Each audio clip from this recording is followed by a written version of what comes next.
I grew up in Tokyo, a city of neon lights, crowded alleys, and endless rhythms, where music was everywhere, echoing from shops, trains, and street corners.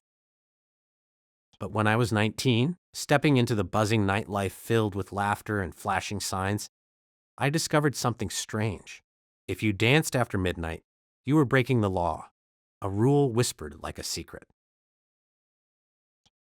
It sounded absurd, almost like a rumor carried on the wind, until I learned it the hard way, standing in the middle of a crowded room. One night, I slipped into a smoky club, lights flickering, bodies swaying, ready to lose myself in the music that pulsed like a heartbeat. But suddenly, the police walked in, their uniforms cutting through the crowd like a blade. The music kept playing, but the dancing stopped, silence falling heavier than the bass. I stood frozen, the rhythm still pounding in my chest, afraid even a single step could get me in trouble, as if joy itself was a crime. We swayed awkwardly, pretending it was just the rhythm moving us, our bodies betraying the fear we carried. That night, I realized joy itself was outlawed, and the weight of that truth pressed down like a shadow. I couldn't believe it. Japan, the land of karaoke, lantern festivals, and street parades, banning dance, stripping joy from its own culture.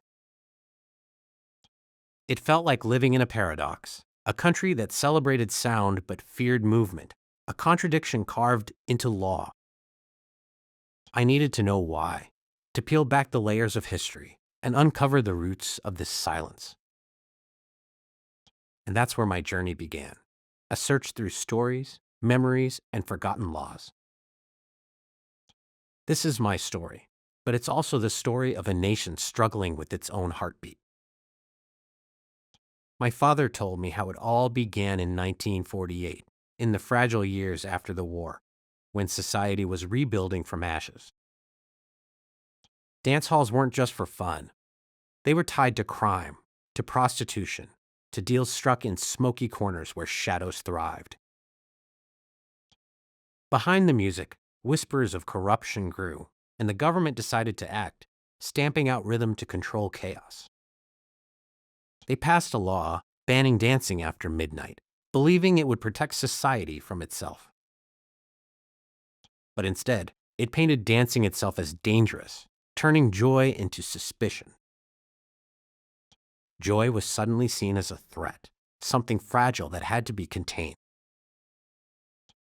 The midnight ban was strict, and it lasted for decades, shaping generations who grew up in silence.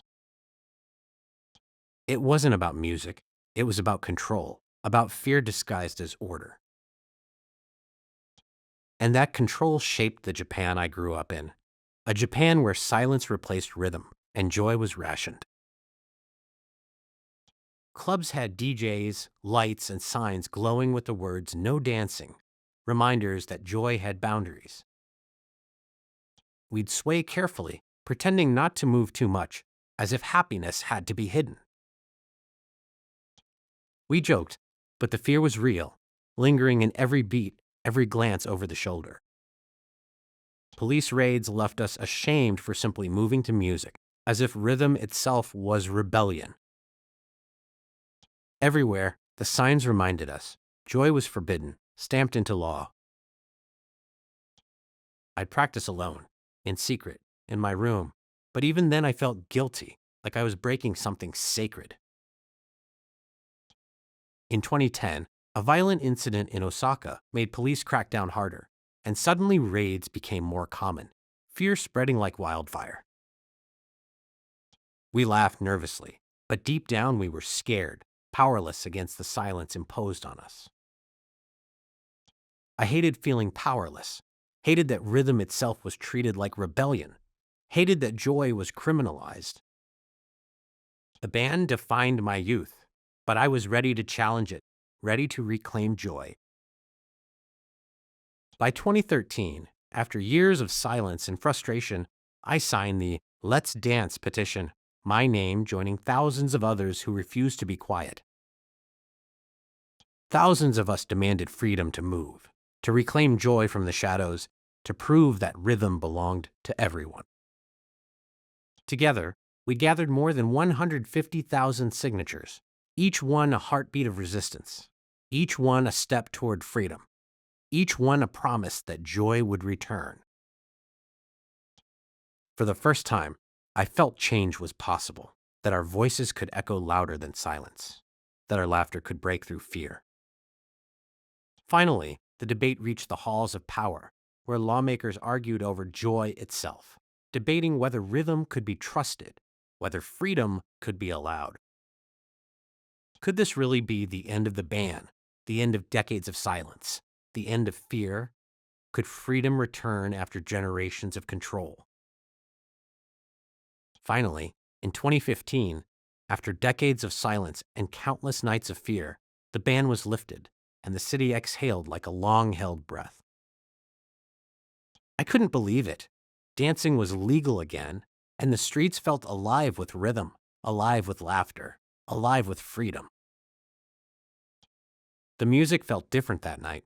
It wasn't just sound, it was liberation, a heartbeat restored, a promise fulfilled.